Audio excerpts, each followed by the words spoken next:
తాకట్లో ఉన్న బంగారాన్ని విడిపించి ఆ రోజున మార్కెట్ ధర కట్టి మిగిలిన డబ్బును మీకు అందిస్తుంది కొమ్మూరి గోల్డ్. అదే ఇప్పుడు మనం ఇప్పుడు దాకా మాట్లాడుకున్న ఎంతసేపు కూడా మీరు నా దేశం అంటున్నారు, నా ధర్మం అంటున్నారు, ఏమన్నా చేయడం నా బాధ్యత అంటున్నారు, పేదవాళ్ళు అంటున్నారు. అసలు ఈ దేశం కోసం కానీ పక్కన ఉండే మనుషుల కోసం కానీ ఏమన్నా చేయాలి, ఈ మైండ్ సెట్ ఎలా అలవాటైంది? చెప్పాను కదా! It's only because my father, sir. మా తండ్రి వల్ల. ఉమ్, ఆయన మీకు కావాలంటే ఇప్పుడు వెళ్ళి ఎంక్వైరీ చేసుకోండి. షామీర్పేట యువతల నుంచి మెయిన్ రోడ్ నుంచి మాది బొమ్మరాజుపేట విలేజ్ లోపలికి ఉంటుంది మా ద్రాక్ష తోట.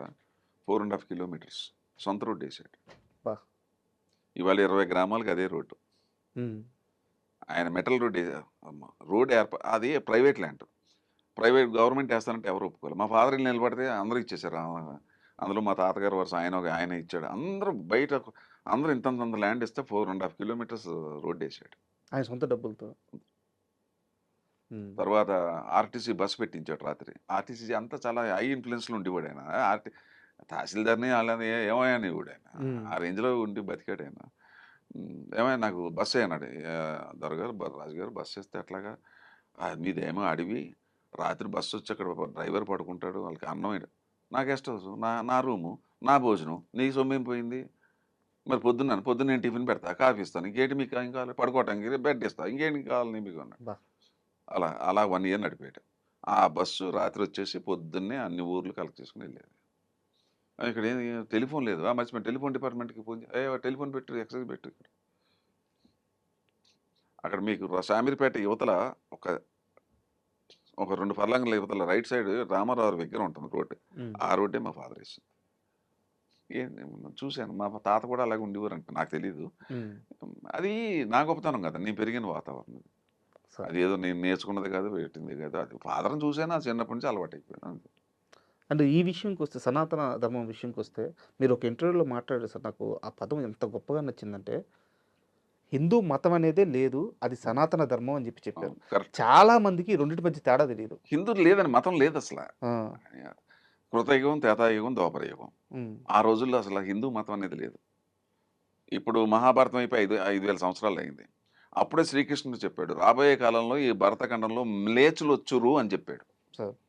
అక్కడి నుంచి డౌన్ఫాల్ 2,000 సంవత్సరాల నుంచే మనకి ఈ దండయాత్రలు చేసేటప్పుడు దాన్ని ఏంటంటే అలాగా మెల్లగా మనకి ఏదో పెట్టాలి కాబట్టి అంతా మనం హిందూసే కానీ హిందుస్థాన్ నుంచి హిందూ మతం అట్లా హిందూ వచ్చిందే. మన సనాతన ధర్మం ఏం చెప్పిందంటే, అప్పుడంతా కృతయుగం కాదు, ఈవెన్ మహాభారతం అయిపోయిన 2-3 వేల సంవత్సరాలు కూడా సనాతన ధర్మే. మనం సనాతన ధర్మం ఏంటంటే ఉదయాన్నే లేవాలి, స్నానం చేయాలి, తల్లిదండ్రులు మాతృదేవోభవ, పితృదేవోభవ, ఆచార్య దేవోభవ, తల్లి దైవం, తండ్రి దైవం, తర్వాత గురువు దైవం, నెక్స్ట్ తర్వాత అన్నీ చెప్పేవారు.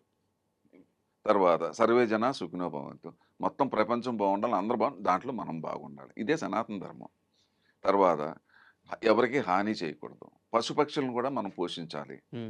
ఏంటి పశువులను కూడా మనకి ఆహారం, మనం వాటికి ఆహారం పెడతాం, అవి మనకి ఇంటని ఇస్తాయి.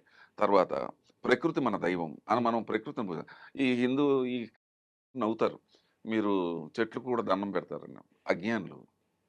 నిన్నే ఎవడో పిచ్చిగా మాట్లాడాడు. ఎవరో కాదు, సరే మీ తోటి నట్టుడే కదా. ఏ మతానన్నా మనం గౌరవించాలి, అందరూ మన వాళ్ళే. ఏ మతం అన్నా ఏ దేవుడు అన్నా గౌరవించాలనేదే ఇదే మన డ్రాబ్యాక్ అయింది. దీనివల్లే ఈ భారతదేశం 800 సంవత్సరాలు బానిస బతికైపోయింది. అసలు ఎవరికి తెలియని రహస్యం చెప్పనా, జీసస్ క్రైస్ట్ కాశ్మీర్లో 11 సంవత్సరాలు ఉన్నాడు.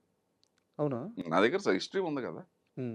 ఇప్పుడు మీరు కాశ్మీర్కి వెళ్తే అక్కడ ఒక చిన్న ఇది ఉంది, నేను యూట్యూబ్లో కూడా చూపించారు. అక్కడికి వచ్చి ఆయన పాదాలు అక్కడ ముద్రిక ఉంటుంది. ఇక్కడికి వచ్చి బౌద్ధిజం నేర్చుకుని మీరు ఇక్కడ చూడండి, ఇజ్రాయెల్ ఎప్పుడు మేకను పెట్టుకుని ఉంటాడు ఆయన. ఆయన ఎప్పుడు మంచి బోధించాడండి. ఆయన అందరూ శాంతి చెప్పాడు. క్రైస్ట్ ఎప్పుడు చెడు చెప్పలేదే. వీళ్ళు వచ్చేసి అసలు నిన్న కాకపోడు మన మనవడు వచ్చేసి అసలు నువ్వెవడో, నేను లేకపోతే నువ్వు లేవంటే ఎలా ఉంటుంది మనకి? అయితే మీరు ఇంత ఆవేదనగా మాట్లాడుతున్నారు. అయితే ఈ మధ్య కాలంలో జరిగే 2 ఇన్సిడెంట్ల గురించి మనం మాట్లాడుకోవాలి. మీ ఇండస్ట్రీ నటుడు, నేను పేరు చెప్తున్నాను, ప్రకాష్ రాజ్ గారు, వారు మాట్లాడుతూ రామలక్ష్మణుల గురించి, వాళ్ళు నార్త్ నుంచి సౌత్ వచ్చిన వలస కూలీలు అని చెప్పి చాలా దుర్మార్గంగా మాట్లాడారు. దుర్మార్గం అంటే అజ్ఞానం ఒకటి, తర్వాత కండకావరం ఒకటి, అంటే అజ్ఞానంతో కూడుకున్న కండకవరం ఇది. అది నేను చూశాను అది. ఉమ్, నేను కావాలని చూశాను. నేను చాలా అప్సెట్ అయ్యాను. ఇప్పుడు ఒక చిన్న ఉదాహరణ చెప్తాను మీకు. A great scientist, atom bomb కనిపెట్టిన గ్రేట్ సైంటిస్టు, లేకపోతే ఒక మహానుభావుడు, అంటే గ్రేట్ పీపుల్ మనం ఎగ్జాంపుల్ తీసుకుంటే, వాడు చాలా గొప్ప సైంటిస్టు, గొప్ప డాక్టరు, గొప్ప ఇంజనీర్ అనుకుందాం. ఆడికి మాట్లాడటం తెలియదు అనుకోండి, ఆడు ఉమ్, వేస్ట్ ఫెలో కింద లెక్క. ఉమ్, అంటే వాడికున్న జ్ఞానం అంతా కూడా నశించిపోయినట్లు లెక్క. అసలు మనిషితోటి నువ్వు ఎలా మాట్లాడాలో తెలియని వ్యక్తివి నువ్వు. నువ్వు ఎంత గొప్ప సైంటిస్ట్ అయితే మనకేంటి? ఇది అంతే. అసలు నువ్వు చరిత్ర తెలియకుండా క్రిస్టియానిటీ ఎప్పుడు పుట్టిందో తెలియకుండా ఉత్తర దేశం నుంచి సౌత్కి రావటం ఏంటి? పైగానేమో పండు కోసుకుంటే అక్కడ రావణాసుడు అడ్డుపట్టడం ఏంటి? ఇతిహాసాలు, పురాణాలు మన పెద్దలు చెప్పింది అది అసలు ఈ రామాయణం, మనకే పూర్తిగా తెలియదు. ఉమ్, కాకపోతే మనం రాముని పూజిస్తాం. ఇంకోటి ఏంటంటే మనోభావాలు దెబ్బ కొట్టడం. ఈ దేశంలో బతుకుతూ, ఇక్కడ నీళ్లు తాగుతూ, ఇక్కడ సంపాదిస్తూ, ఇక్కడ దేవుడిని తిట్టడం ఏంటి? మహాపాపం. మహాపాపం కదా! అది ఏమనాలా? మూర్ఖత్వం అనాలా? అజ్ఞానులు అనాలా? రాక్షసులు అనాలా? ఏమనాలి వాళ్ళని? ఈ సనాతన ధర్మం ఎప్పుడు పుట్టింది? కొన్ని లక్షల సంవత్సరాల క్రితం పుట్టింది. ఈ సనాతన ధర్మాన్ని విమర్శించి రాముడు లేడు, కృష్ణుడు లేడు, నార్త్ నుంచి వచ్చాడు, సౌత్ నుంచి వచ్చాడు, ఏంటి అసలు ఏమన్నా అసలు ఉందా? సార్, నమ్మకపోవడం అనేది నాస్తికులు వాళ్ళ ఒక సపరేట్. ఆహా, నమ్మకపోవటం ఓకే, ఓకే. కానీ అది విమర్శించడం ఏంటి? ఇన్ని కోట్ల మంది ఇన్ని కోట్ల నమ్మకాన్ని, మంది మనోభావాలు. మనోభావాల్ని మనం ఇప్పుడు ఓకే, నీకు ఇప్పుడు రాజకీయ పార్టీలు ఉన్నాయి. నాకు ఆ పార్టీ అంటే ఇష్టం. నాకు ఆ పార్టీ అంటే ఇష్టం అని చెప్పి ఇంకో పార్టీని తిట్టే రైట్ నాకు లేదు. కరెక్ట్, ఈ పార్టీని మెచ్చుకునే రైట్ నాకు ఉంది. కరెక్ట్. అసలు ఇంత ఎంత రెవల్యూషన్ వచ్చేసింది. నార్త్ ఇండియా అంతా కూడా హిందూ సంఘాలు ఒకళ్ళు నాకు ఫోన్లు వచ్చింది, చెప్పకూడదు ఇంకా. ఓపెన్ మీరు అడిగారు కాబట్టి ఇంకా ఇంటర్వ్యూ కాబట్టి నేను తప్పించుకోలేను. నాకు 20 మంది ఫోన్ చేశారు. ఉమ్, అన్న, నువ్వు కత్తి పట్టుకుంటే నువ్వు వదిలిపెట్ట నాకు తెలుసు. నువ్వు ఒకసారి ఇదే వ్యక్తికి నువ్వు ఒకసారి శిక్ష వేసావు, నాకు మా అందరికీ తెలుసు. మీరేనా అది? నేను వేసాను. బ్యాన్ వెనకాల ఉంది మీరేనా? ఆహా. వదిలిపెట్టినండి వాడిని. ఉమ్, తప్పుడు మాటలు మాట్లాడుకుని. కాకపోతే ఎన్ని చెప్పుకోకూడదు. అతను అడిగితే చెప్తాడు కదా. మా ఇంటికి రావడం, నాతో సారీ చెప్పించితే అప్పుడు వదిలిపెట్టా. ఇండస్ట్రీలో ఎవరో దాని గురించి మాట్లాడలేదు. కాస్త వివరంగా చెప్పండి ఆ బ్యాన్. అది అయిపోయిందండి, అయిపోయింది. గతం పాస్ట్ ఇస్ పాస్ట్. జరిగింది. ఉమ్, జాతిని అవమానించాడు. ఉమ్, నేను అప్పుడు మూవీ ఆర్టిస్ట్లో నేను ఇంకా వైస్ ప్రెసిడెంట్ కూడా కాదు, మామూలుగా మెంబర్గా ఉన్నాను. అప్పుడు వచ్చిన కొత్త హైదరాబాద్. ఉమ్, అందరిని అడిగాను, ఎవడో పట్టించుకోవట్లేదు. ఉమ్, ఏంటి పట్టించుకోరా? జాతిని, ఒక తెలుగు జాతిని అంటే అందరిని అన్నట్టే కదా. అంతే. I want Shivakrishna won't leave anybody like that. Um, I'm going to take action. నాకున్న లీగాలిటీ, నాకున్న పొలిటికల్ జ్ఞానం, లేకపోతే ఇంకోటి ఎక్కడ పెట్టాలో అక్కడ పెట్టా. ఉమ్. వచ్చాడు ఇంటికి? పెట్టిన తర్వాత మొత్తం స్తంభించిపోయింది. ఉమ్, మూవీ ఆర్టిస్ట్కి పని చేయడానికి అవకాశం లేకుండా పోయింది. ఉమ్, పాపం నాగార్జున అప్పుడు వైస్ ప్రెసిడెంట్, అప్పుడు ఉమ్. ఏ మాట కమాట నాగార్జున అప్రిషియేట్ చేయాలి. ఆయన సపోర్ట్ చేశారు. ఆయన ఫోన్ చేశాడు.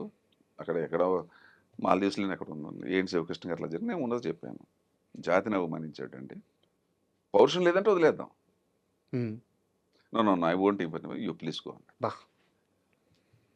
I do appreciate Nagarjuna. ఉమ్, నాగేశ్వరరావు దగ్గరికి వెళ్ళింది, ఇది ఉమ్, సమస్య లేదు, అంత లీగల్గా ఉంది. ఉమ్, ఏం చేస్తారు?